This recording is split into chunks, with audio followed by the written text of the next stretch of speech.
नमस्कार, मी पंजाब डक. 7 ऑगस्टच्या दरम्यान राज्यात कुठं कुठं पाऊस पडणार, कसा पडणार आहे त्याचा अंदाज देणार आहे. तर 5 आणि 6 ऑगस्टच्या दरम्यान या 3 दिवसामध्ये राज्यात विखुरलेल्या स्वरूपाचा पाऊस पडणार आहे. 22 मिनिटाचा, 10 मिनिटाचा, अर्ध्या तासाचा, 1 तासाचा असा पाऊस पडणार आहे, म्हणून हा अंदाज लक्षात घ्यायचा. सर्वप्रथम हा कुठं पाऊस पडणार आहे, जे भाग आतापासून पावसामध्ये वंचित होते, म्हणजे ज्या भागात अद्यापही पाऊस पडलेला नाही त्या भागात हे पाऊस पडणार आहे. मग सांगायचं झालं तर सोलापूर जिल्ह्यामध्ये मंगळवेढा, त्याच्यानंतर पंढरपूर, कासेगाव, त्याच्यानंतर आटपाडी, जत, त्याच्यानंतर इकडं बारामती, दौंड, इंदापूर ह्या परिसरात देखील पाऊस पडणार आहे. त्याच्यानंतर अहिल्यानगर जिल्ह्यात देखील पाऊस पडणार आहे. त्याच्यानंतर इकडं लातूर जिल्ह्यामध्ये उदगीर, नळदुर्ग, अक्कलकोट, मंद्रुप ह्या परिसरामध्ये पडणार आहे. त्याच्यानंतर इकडं कंधार, लोहा, पालम, म्हणजे पालम हे भागात पाऊस कमी होता त्या भागात देखील परत एकदा आता पाऊस पडणार आहे. त्याच्यानंतर परभणी जिल्हा, जालना जिल्हा, बीड जिल्हा ह्या 3 जिल्ह्यात देखील चांगला वेगवेगळ्या भागात पडणार आहे. सर्व दूर पडणार नाही, फक्त भाग बदलत पडणार आहे, म्हणून हा अंदाज लक्षात यायचा. नांदेड जिल्ह्यात आज जरा जास्त पाऊस पडणार आहे, म्हणून हा नांदेडकरांनी अंदाज लक्षात यायचा. धर्माबाद, बिलोली, नायगाव, नरसी, त्याच्यानंतर वसंतनगर त्या भागात देखील पाऊस पडणार आहे. त्याच्यानंतर इकडे यवतमाळ जिल्ह्यात देखील आहे, अमरावती जिल्ह्यात आहे, अकोला जिल्ह्यात आहे, वाशिमकडे आहे, हिंगोलीकडे आहे, अकोला जिल्हा, बुलढाणा जिल्हा, जालना जिल्हा, जळगाव जिल्हा, परभणी जिल्हा ह्या परिसरात काय होणार आहे, दुपारनंतर ऊन पडेल आणि दुपारपर्यंत ऊन पडेल, दुपारच्या नंतर लगेच जोराचा पाऊस सुरू होणार आहे, म्हणून हा अंदाज लक्षात. आणि मुंबई कोकण पट्टीचा म्हणजे ते पालघर पासून ते इकडे रत्नागिरीपर्यंत, गोव्यापर्यंत ते पाऊस सुरूच राहील. त्याच्यामुळे पुणेकडे देखील सरी सुरू राहते. घाटमाथ्यावरला पाऊस आज जोर धरणार आहे, म्हणून हा अंदाज लक्षात यायचा. मुंबईला देखील पाऊस सुरू होईल, नाशिकला देखील पाऊस येईल, संगमनेर, अकोलेकडे पडेल, त्याच्यानंतर नंदुरबार, धुळेकर सरी येतील, काही ठिकाणी रिमझिम पाऊस येईल. आणखी 3 दिवस मध्ये राज्यात असाच विखुरलेला स्वरूपाचा पाऊस आहे. सर्वदूर नाही, पण पाऊस येणार आहे, म्हणून हा लक्षात यायचा. पण आता याच्यानंतर पाऊस कधी येणार आहे, तर राज्यातल्या शेतकऱ्याला 7 ऑगस्ट पासून ते 13 ऑगस्ट पर्यंत, 13-14 ऑगस्ट पर्यंत शेतीची कामे करण्यास वेळ आहे. त्या 5-7 दिवसामध्ये तुम्ही शेतीची कामे करून घ्या, कारण की राज्यामध्ये 15 ऑगस्टला म्हणजे यावर्षी नागपंचमीला पाऊस येणार आहे, म्हणून हा अंदाज सर्व शेतकऱ्यांना लक्षात. सगळ्यात जास्त पूर्व विदर्भ आणि पश्चिम विदर्भ.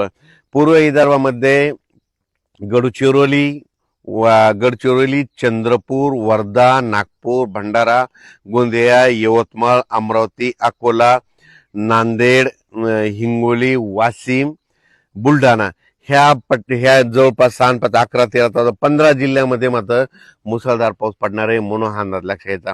सांगायचं म्हणजे यावेळेस वरून राज्याची बॅटिंग विदर्भाकडे, पण हेच कमी दाबाचा पट्टा काय होईल, आता जसा पाऊस गेला तसा इकडे लगेच पुन्हा जालनाकून जळगाव, नंदुरबार, धुळे, नाशिककडे परत जाणार. मग त्याच्यानं परत नाशिककडे देखील उत्तर महाराष्ट्राकडे जोरदार पाऊस पडणार, म्हणून परत पुन्हा गोदावरी नदीला पाणी येणार. आणि योगायोगानं तुम्हाला एक सांगू इच्छितो की जायकवाडी धरण आहे आजच्यानं 90% भरलंय, तर तुम्हाला सांगतो 90 आणि 93% झाल्याच्या नंतर ते सोडणार आहे.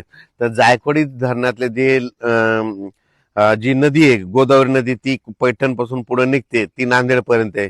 ज्यांच्या मोठे असेल तर चालू असल्या तर ठेवा, पण बंद असल्या तर काढून घ्यायची तयारी ठेवा, कारण की जायकवाडी धरणाचं पाणी कधीही सुटू शकते, कारण वरतून आवक चालू आहे. 93% झाल्याच्या नंतर हे जायकवाडी धरणाचं पाणी सोडू शकते, म्हणून हे त्याचे आदेश येतील, तुम्हाला निर्देश देखील येते, त्या आदेशाचं पालन करावं. म्हणून शेतकऱ्याला माझी विनंती, नदीकाठचे गाय गोटे असतील तर तुम्ही तुमचे आता ह्या 2-3 दिवस चरायला सोडू नका, कारण की कोणत्याही क्षणी पाणी सोडू शकतात.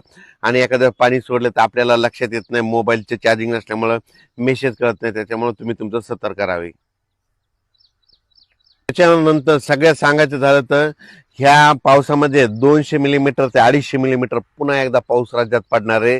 ते 15 ऑगस्टच्या दरम्यान, म्हणजे 15-16-17च्या दरम्यान ते पूर्व विदर्भातच पडणार आहे.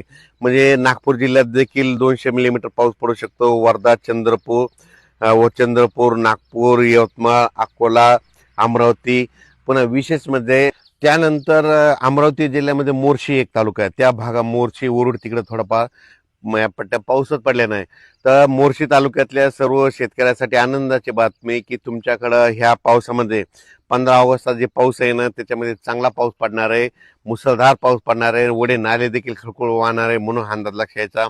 जळगाव जिल्हा बुलढाणा जिल्ह्यातल्या सर्व शेतकऱ्याला सांगू इच्छितो, आता जसा पाऊस पडला परत एकदा तुमच्याकडे एकदा जोराचा पाऊस येणार आहे म्हणून हा अंदाज पूर्वकल्पना म्हणून तुम्ही तुमचं शेतीची कामे करा, शेतीची तयारी करून ठेवण्याची तयारी ठेवा.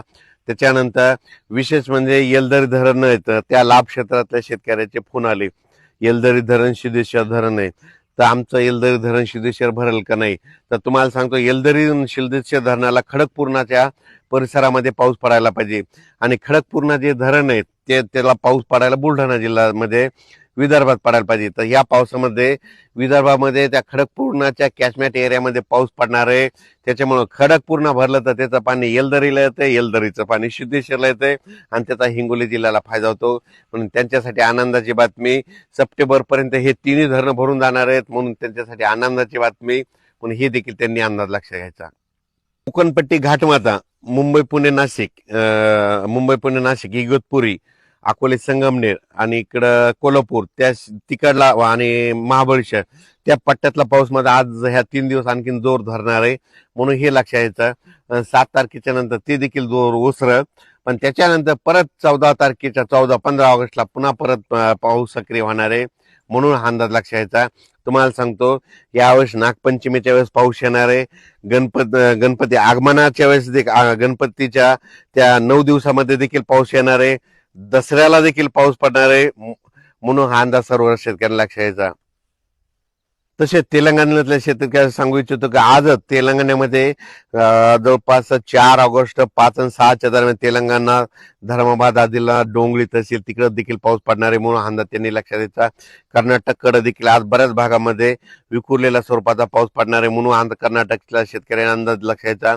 मध्य प्रदेशकडे मात्र खंडवा उज्जैन इंदोर त्या परिसरात मात्र 15 ऑगस्टच्या नंतर मुसळधार पाऊस पडणार आहे म्हणून त्यांनी देखील अंदाज लक्षात घ्यायचा.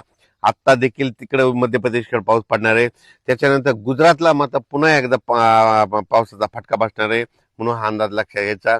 आणि राज्यात मात्र परत एकदा अतिवृष्टीसारखा पाऊस काही जिल्ह्यात पुन्हा एकदा येणार आहे 15 ऑगस्टच्या दरम्यान म्हणून हा अंदाज सर्व शेतकऱ्यांना लक्षात द्यायचा आणि आपण आपल्या शेतीची कामे करायची. धन्यवाद.